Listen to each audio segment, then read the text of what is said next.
in terms of what they have to pay for insulin and what they're going to have to pay for other things. Well, guess what? That also cut the federal debt.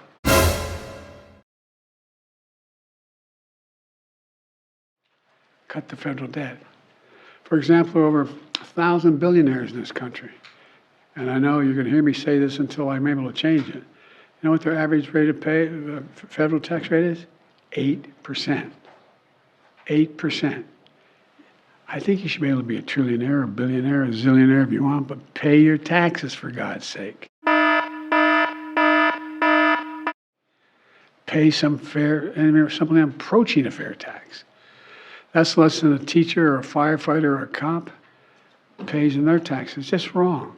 Look, House Republicans shouldn't put us back in a crisis mode again. What are the prospects for a meeting between you and President Xi of China in San Francisco next month?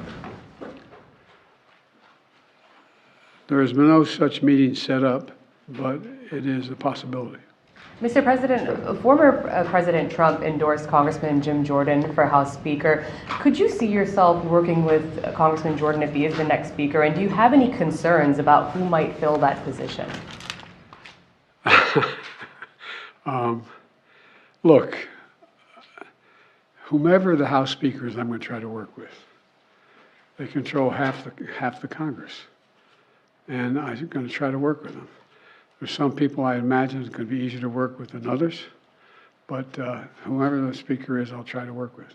Mr. President, can you be specific about what you did to try to reappropriate those border funds, especially when Democrats controlled both chambers of Congress? The wall thing? Is that what you're talking about? Yes, sir. Yeah, they passed.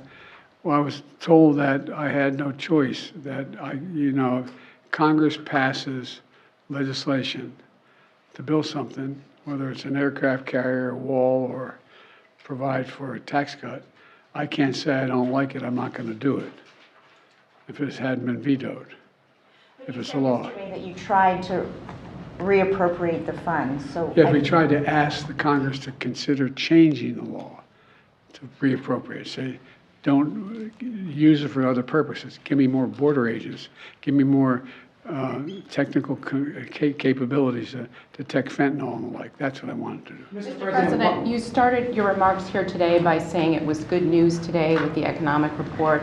Why do you think most people still don't feel positive or feel good news about the economy? Well, first of all, you just heard the news today, too. They haven't heard it.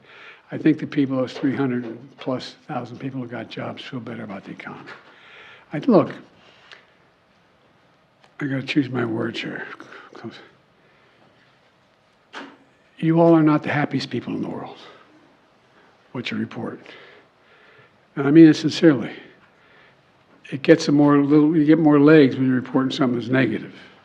I don't mean you're picking on me, or I'm just the nature of things. You turn on the television, and there's not a whole lot about boy saves dog as he swims in the lake, to say, it's about, somebody pushed the dog in the lake.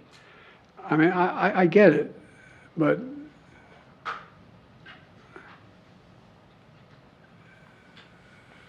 if you just listen to what's going on around the world, there's reason for people to be concerned.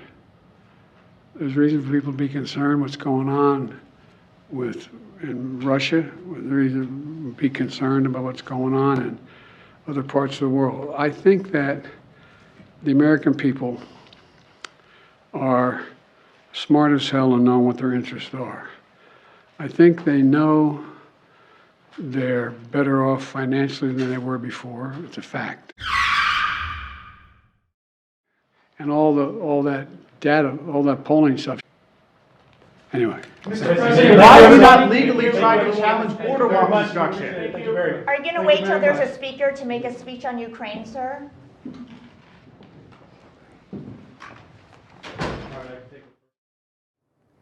Have you noticed that as everything around you seems to decline, one thing still grows?